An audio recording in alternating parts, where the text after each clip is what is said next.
आजकल इंस्टाग्राम से लेकर फेसबुक तक, यूट्यूब से लेकर ट्विटर तक एक ग्रंथ की चर्चा काफी जोरों पर है और शायद आपने भी इसका नाम कहीं ना कहीं तो जरूर सुन लिया होगा। जी हाँ, हम बात कर रहे हैं संत अच्युतानंद दास जी द्वारा लिखित भविष्य मालिका। कहा जाता है कि संत अच्युतानंद दास जी ने अपनी योग शक्ति के बल पर भविष्य मालिका ग्रंथ को रचा था। और आपको बता दें कि यह कोई एक पुस्तक नहीं है मित्रों। आज भविष्य मालिका नाम से 21 लाख किताबें ये ग्रंथ ओडिशा में जगन्नाथपुरी के मठों, मंदिरों और महंतों के पास अलग अलग रखे हुए हैं। लेकिन अच्युतानंद दास जी ने 318 पुस्तकें भविष्य पर लिख डाली हैं और इन पुस्तकों को अच्युतानंद मालिका नाम से जाना जाता है। हालांकि उनके नाम पर अब कई झूठी भविष्यवाणियां भी प्रचारित की जा रही हैं, जो कि भविष्य मालिका में लिखी ही नहीं है। भविष्य मालिका के अनुसार धरती 3 चरणों से गुजर रही है। पहला कलयुग का अंत होगा, दूसरा फिर महाविनाश होगा और तीसरा एक नया युग आएगा। तो आज की इस वीडियो में मैं आपको बताने वाला हूँ कि क्या जगन्नाथपुरी धाम खत्म हो जाएगा, क्या मुख्यमंत्री योगी भारत के प्रधानमंत्री बनने वाले हैं, क्या रूस हिंदू राष्ट्र बनेगा, क्या पाकिस्तान की ये दुर्दशा पाकिस्तान के अंत पर खत्म होगी। ये सारी बातें मैं आज आपको भविष्य मालिका से बताने वाला हूँ और यकीन मानिए यह वीडियो देखकर आप हिल जाएंगे। सबसे पहले मैं आपको भविष्य मालिका की 21 भविष्यवाणियां बताने वाला हूँ, जिनमें योगी के प्रधानमंत्री बनने, रूस के हिंदू राष्ट्र बनने, चीन के खत्म होने और इसी तरह कई महत्वपूर्ण भविष्यवाणियां शामिल हैं। और फिर आपको बताएंगे जगन्नाथपुरी से मिले कलयुग के अंत के संकेत भी। तो चलिए शुरू करते हैं आज का वीडियो। मेरा नाम है धीरेन्द्र और आप देख रहे हैं द साइंटिफिक हिंदू। वीडियो में आगे बढ़ने से पहले कमेंट में जय जगन्नाथ अवश्य लिखें। तो चलिए आते हैं सबसे पहले नंबर पर, जिसमें यह कहा गया है कि समुद्र का जल स्तर बढ़ जाएगा और जगन्नाथ मंदिर की 22वीं सीढ़ी तक पानी आ जाएगा। तब भगवान के विग्रह को उनके भक्त छतिया बाटा ले जाएंगे। यानी इसमें यह कहा गया है कि समुद्र का जल स्तर बढ़ेगा और इतना बढ़ेगा कि जगन्नाथ मंदिर की 22वीं सीढ़ी तक पानी आ जाएगा और तब भगवान जगन्नाथ की मूर्ति को मंदिर से निकालना पड़ेगा। दूसरी भविष्यवाणी में वह कहते हैं कि आसमान में 2 सूर्य निकलने का आभास होगा। यह आसमानी पिंड होगा जो बंगाल की खाड़ी में गिरेगा और ओडिशा जलमग्न हो जाएगा। यानी एक उल्का पिंड गिरने की बात यहाँ पर संत अच्युतानंद दास जी कह रहे हैं। तीसरी भविष्यवाणी में कहते हैं कि बदल जाएगी धरती की धुरी, इसके बाद कई भूकंप आएंगे। इसमें अच्युतानंद दास जी भूकंप के बारे में बता रहे हैं और हाल ही में हम यह देख रहे हैं कि भूकंप आने की संख्या बढ़ती जा रही है और भूकंप का केंद्र धीरे धीरे भारत की ओर ही खिसकता चला आ रहा है। चौथी भविष्यवाणी है कि किसान खेती का काम बंद कर देंगे और जंगली जानवर गांव और शहर पर हमला करना शुरू कर देंगे। जैसा कि हम देख रहे हैं कि आज के समय में कोई भी व्यक्ति खेती नहीं करना चाह रहा है और वह सब काम बंद करके शहर आ रहे हैं। या यूं कहें कि जिस व्यक्ति के पास विकल्प है तो वह खेती नहीं ही करना चाहता है। यह भी भविष्यवाणी अच्युतानंद दास जी की सच साबित होती दिख रही है। 5वीं भविष्यवाणी में अच्युतानंद दास जी कहते हैं कि धरती पर हो रही प्राकृतिक आपदाओं के कारण धरती पर 7 दिन तक अंधेरा रहेगा। कहा जा रहा है कि यह घटना 2022 से 2029 के बीच होगी। छठी भविष्यवाणी में अच्युतानंद दास जी बहुत बड़ी बात कहते हैं। वो लिखते हैं कि एक और प्राकृतिक आपदाएं होंगी तो दूसरी ओर होगा महायुद्ध। तीसरे विश्व युद्ध की शुरुआत शनि के कुंभ राशि में प्रवेश करने पर हो जाएगी। यानी अच्युतानंद दास जी यह बता रहे हैं कि जब इस बार तृतीय विश्व युद्ध होगा तो प्राकृतिक आपदाएं जैसे भूकंप, सुनामी, तूफान, बाढ़ ये भी आएंगी और उस समय तृतीय विश्व युद्ध चल रहा होगा। 7वीं भविष्यवाणी तो काफी हैरान कर देने वाली है। इसमें अच्युतानंद दास जी लिखते हैं कि तीसरा विश्व युद्ध 6 साल 6 महीने तक चलेगा। चीन 13 मुस्लिम देशों के साथ मिलकर भारत पर हमला कर देगा। आखिर के 13 माह भारत युद्ध में शामिल होगा और यह भारत की लड़ाई होगी। भारत की इसमें विजय होगी। भारत सदा के लिए अपने दुश्मनों को न सिर्फ खत्म करेगा बल्कि विश्व गुरु भी बन जाएगा। अगर हम आज के परिप्रेक्ष्य में इसको देखें तो भारत आज एक उभरती हुई ताकत है और चीन सबसे ज्यादा असुरक्षित महसूस कर रहा है और मुस्लिम देशों से उसकी नजदीकियां तो बढ़ती ही जा रही हैं। फिर चाहे वह हमारा देश पाकिस्तान हो, तुर्की जैसा देश ही क्यों ना हो, इनके साथ मिलकर भारत को खत्म करना चाहता है और अगर स्थिति बिगड़ी तो युद्ध हो भी सकता है। नंबर 8 पर आते हैं, जिसमें अच्युतानंद दास जी कहते हैं कि भारत का आखिरी राजा एक शक्तिशाली हिंदू होगा, जो योगी पुरुष होगा, जिसकी कोई संतान नहीं होगी, उसमें विश्व का नेतृत्व करने की अद्भुत क्षमता होगी, वह धर्म के सहारे शांति स्थापित कर पाएगा।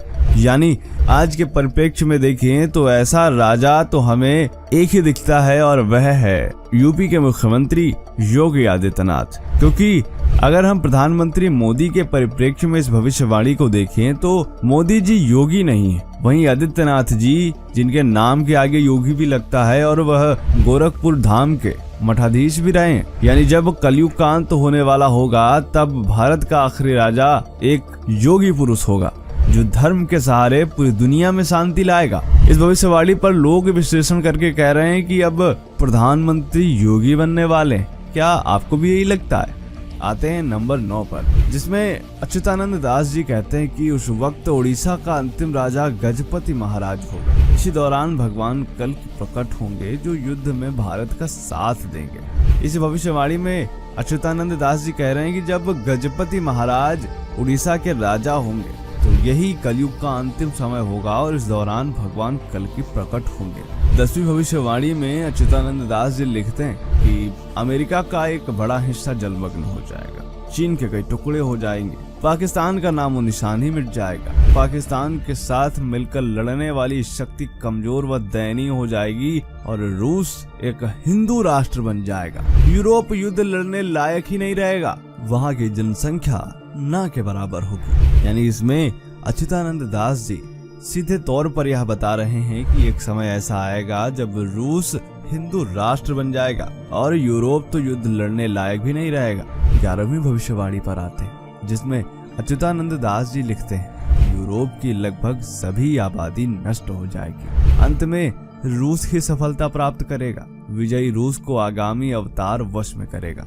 हम सभी यह देख रहे हैं कि रूस में भगवत गीता पर केस भी हो चुका है। हिंदू धर्म इतना तेजी के साथ बढ़ रहा है कि यूरोप को बंद करने के लिए वहां के कट्टर ईसाई लगातार कई ऐसे कार्य करते हैं कि ताकि वह हिंदू संस्थाओं को बैन कर सकें जो रूस में काम कर रही, लेकिन बेचारे कुछ नहीं कर पाते हैं। इसमें कहा गया है कि रूस हिंदू राष्ट्र बनेगा ही, साथ में जब युद्ध होगा तो रूस ही सफलता प्राप्त करेगा। 12वें नंबर पर आते हैं, इसमें अच्युतानंद दास जी लिखते हैं कि लोग कीट पतंगों की तरह मरेंगे और विश्व की जनसंख्या 64 करोड़ ही रह जाएगी, चीन तबाह हो जाएगा, रूस हिंदू राष्ट्र बन जाएगा। यानी सिर्फ 64 करोड़ जनसंख्या रह जाएगी और लोग कीट पतंगों की तरह मरेंगे। सोच लीजिए कि आज जो विस्फोटक हथियार सभी देशों के पास हैं, इसका 10% हिस्सा भी प्रयोग कर लिया जाएगा तो यह भविष्यवाणी काफी हद तक सच हो जाएगी। 13वें नंबर पर आते हैं तो भविष्य मालिका के अनुसार जो 2025 का समय है वह एक विभीषिका के समान होगा। वही लोग बचेंगे जो सत्य और धर्म के मार्ग पर चलेंगे। अर्थात अच्युतानंद दास जी लिख रहे हैं कि 2025 का समय लोगों के लिए सबसे कठिन होने वाला है, इसीलिए सभी को सत्य और धर्म का आचरण करने की आवश्यकता है। नंबर 14 पर आते हैं, जिसमें कहा गया है कि शनि के मीन में जाने से वह 2.5 वर्ष तक रहेगा और एक संत के हाथों में देश की बागडोर इस समय होगी जो अविवाहित होगा। फिर से यहाँ पर एक अविवाहित पुरुष और संत की बात की जा रही है, लेकिन यहाँ पर कंफ्यूजन ये है कि कुछ लोग इन्हें प्रधानमंत्री मोदी से जोड़ते हैं तो कुछ लोग इसे प्रधानमंत्री योगी से जोड़ते हैं। नंबर 15 पर आते हैं, जिसमें यह कहा गया है कि जगन्नाथपुरी को जोड़ने वाले एक राष्ट्रीय राजमार्ग का निर्माण होगा। उड़ीसा का अंतिम राजा एक बालक वृद्ध होगा, यानी बाल बुद्धि होगा। भगवान जगन्नाथ के धाम पुरी के ऊपर से पत्थर नीचे गिरेंगे और मंदिर का ध्वज कई बार गिरेगा। इस दौरान प्राकृतिक आपदा के चलते भारतवर्ष में जगन्नाथपुरी समुद्र के गर्भ में विलीन हो जाएगा। यानी इसमें अच्युतानंद दास जी यह कह रहे हैं कि समुद्र का पानी इतना ज्यादा बढ़ जाएगा कि भगवान जगन्नाथ का यह मंदिर जो हम आज देख रहे हैं यह पानी में डूब जाएगा। आते हैं नंबर 16 पर, जहाँ अच्युतानंद दास जी लिखते हैं कि बुजुर्गों और शिक्षकों का निरादर होगा, वही पाखंडी लोग धर्मगुरु बनकर लोगों को छलेंगे। भविष्य में लोगों के मन में धर्म, प्रेम, संस्कार सब खत्म हो जाएगा। नेक और धार्मिक भक्तों का मजाक उड़ाया जाएगा। 70वें नंबर पर आते हैं, जिसमें अच्युतानंद दास जी लिखते हैं कि धीरे धीरे आस्तिकों की संख्या घटेगी। दुनिया आस्तिकों और नास्तिकों के बीच विभाजित हो जाएगी। इंसान व्याभिचारी हो जाएंगे। पुरुष का पुरुष से और महिला का महिला से अप्राकृतिक संबंध बनेगा। यानी अच्युतानंद दास जी ने वह इमेजिन कर लिया था जो आज के समय में एक मॉडर्न ट्रेंड समझा जा रहा है। यहीं से आप अंदाजा लगा सकते हैं कि अच्युतानंद दास जी की दूरदर्शिता क्या थी। आते हैं नंबर 18 पर, जो कि है कि इंसान के घर पर जानवरों का हमला होगा। आए दिन इंसान और जानवरों में भिड़ंत होते हुए दिखेगी। शहरों में जंगली जानवर घूमते रहेंगे। इसमें इन्होंने बताया है कि किस तरह जब हम लोग जंगल को खत्म कर डालेंगे तो जो जानवर हैं वो कहाँ जाएंगे, वो सीधे तौर पर वहीं आएंगे जहाँ इंसान रहते हैं और वह इंसानों पर हमला करेंगे। फिर इंसानों और जानवरों के बीच यह युद्ध होगा, जानवर मरेंगे। आते हैं नंबर 19 पर, जिसमें यह वर्णित है कि प्राकृतिक आपदाएं तबाही मचाएंगी। विचित्र बीमारी और बीमारियों से जनता त्रस्त रहेगी। हवाएं लोगों को बहुत परेशान करेंगी। महंगाई इतनी बढ़ जाएगी कि जनता सड़क पर आंदोलन करेगी। आज के समय में हम देखें तो ऐसा ही हो रहा है। ऐसी ऐसी बीमारी आ रही हैं जो विज्ञान को भी समझ नहीं आ रही हैं। नंबर 20 पर आते हैं, जो कि महाभारत से जुड़ी हुई है। इसमें अच्युतानंद दास जी लिखते हैं कि महाभारत के युद्ध के समय कई लोग किसी कारणवश युद्ध में भाग नहीं ले पाए थे। वे सभी योद्धा युद्ध लड़ना चाहते हैं और उनकी अब यह इच्छा कलयुग के अंत में पूरी में होगी, जब कल की अवतार का जन्म होगा। भगवान बलराम भी युद्ध में भाग नहीं ले पाए थे।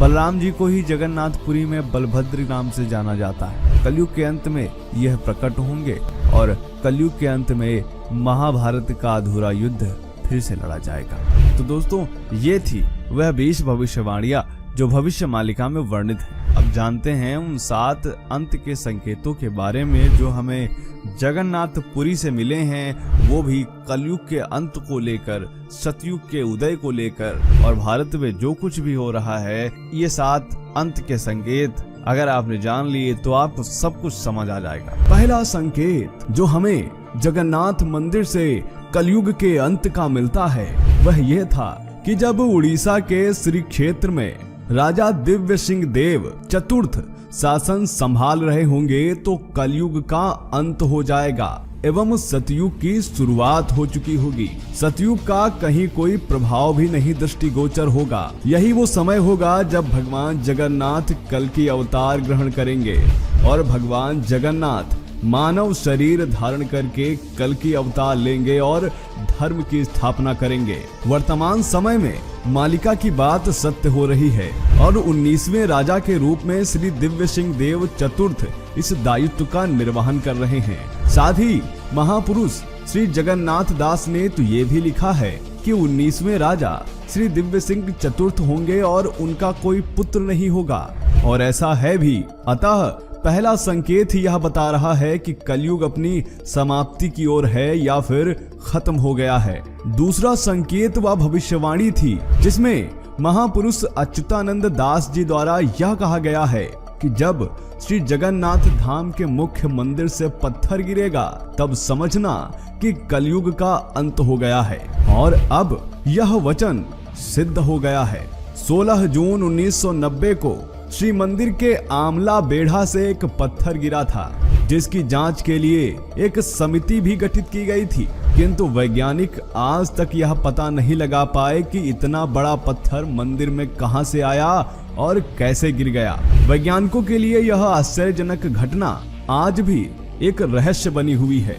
सभी महात्माओं और ऋषियों की जिस तरह भविष्यवाणियां सिद्ध हुई हैं, इसी रूप में जगन्नाथ मंदिर के भीतर आमला बेढ़ा से पत्थर का गिरना कलयुग के अंत का एक बड़ा प्रमाण है। तीसरा और सबसे बड़ा कलयुग के अंत का प्रमाण यह है जिसमें यह लिखा गया था कि जब जगन्नाथ जी के मुख्य मंदिर में जो चूने का लेप है उससे कुछ चूना निकल जाएगा, तब श्री जगन्नाथ मंदिर के शिखर पर लगा नील चक्र थोड़ा टेढ़ा हो जाएगा और उस समय भारत की आर्थिक स्थिति भी अच्छी नहीं होगी। इससे यह समझ आता है कि जब जगन्नाथ मंदिर से चूने का लेप झड़ गया था, उस समय भारत के प्रधानमंत्री डॉक्टर चंद्रशेखर थे।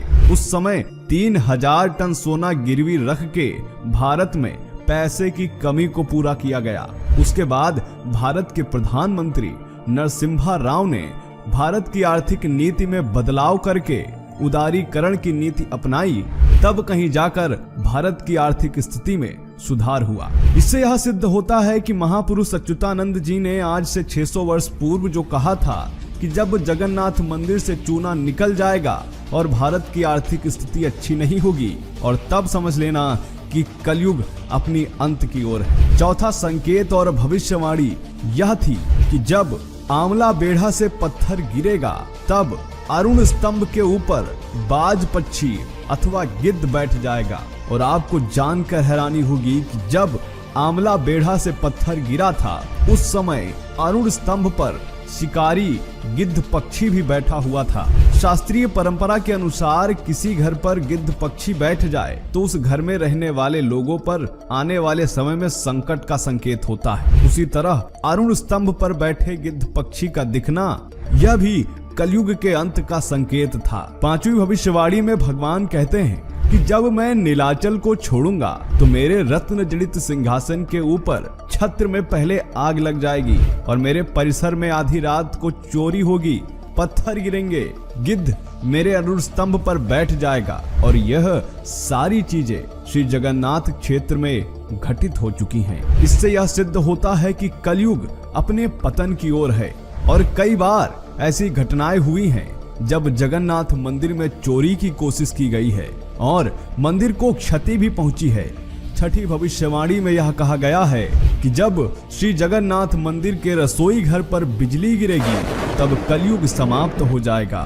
श्री जगन्नाथ नीलांचल को छोड़कर मानव रूप धारण करेंगे। और पिछले दिनों ही श्री जगन्नाथ मंदिर की रसोई पर बिजली गिरी थी। और यह होना यह बताता है कि कलयुग समाप्त होने वाला है और भगवान श्री जगन्नाथ जी नीलांचल को छोड़कर मानव शरीर धारण करने का प्रमाण दे रहे हैं। सातवां अंत का संकेत यह है, जिसमें श्री मंदिर के अंदर स्थित कल्पवट के विग्रह की बात की जाती है। और कल्पवट की तुलना भगवान के शरीर से की गई है। यानी कल्पवट से कोई छोटा सा टुकड़ा भी तोड़ ले तो भगवान के शरीर को बहुत कष्ट होता है। और आज यह सोचने वाली बात है कि कल्पवट की शाखा बार बार टूट रही है। भविष्य मालिका में यह भविष्यवाणी की गई है कि यदि कल्पवट की शाखा बार बार टूटती है या टूट जाती है, तो इसका अर्थ यह है कि भगवान नीलांचल को छोड़कर मनुष्य का शरीर धारण कर चुके हैं। और जब महापुरुष अच्युतानंद दास ने यह भी कहा है कि जब कल्पवट की शाखा टूटेगी तो मेरे क्षेत्र में बहुत अन्याय होगा, अनुशासनहीनता होगी, अराजकता फैल जाएगी। और आज भविष्य मालिका की यह बात सच हो गई है। महापुरुष अच्युतानंद दास जी ने कई चेतावनियों का उल्लेख किया है, जिसमें वह कहते हैं कि श्री मंदिर से पत्थर गिरेगा और एक समय ऐसा आएगा कि श्री जगन्नाथ महाप्रभु महाप्रसाद अर्पण विधि के समय मुख्य पुजारी को दर्शन नहीं देंगे। उस समय महाप्रभु का महाप्रसाद मिट्टी में दबा दिया जाएगा। उस समय बार बार तूफान आएगा, समुद्र का जल स्तर बहुत ऊपर उठेगा, पृथ्वी पर बाढ़ आएगी, जो आज धरती पर देखने को भी मिल रहा है। महापुरुष अच्युतानंद दास जी ने यह उल्लेख किया है कि श्री जगन्नाथ के मुख्य मंदिर से एक विशाल पत्थर गिरेगा और दिन के समय में पत्थर पर उल्लू बैठेगा। और ये दोनों संकेत मंदिर से मिल चुके हैं। और आने वाले समय में एक समय ऐसा भी आएगा जब मंदिर पर उल्का पिंड भी गिरेगा। और ये सारे संकेत यह बताते हैं कि कलयुग अपने अंत की ओर है। तो दोस्तों, कैसा लगा आज का यह वीडियो? तो दोस्तों, आज हमने आपको बताए भगवान श्री जगन्नाथ के मंदिर से मिले वह 7 कलयुग के अंत के संकेत। उम्मीद करते हैं यह जानकारी आपको पसंद आई होगी। कैसा लगा आज का यह वीडियो? कमेंट करें। जय जगन्नाथ।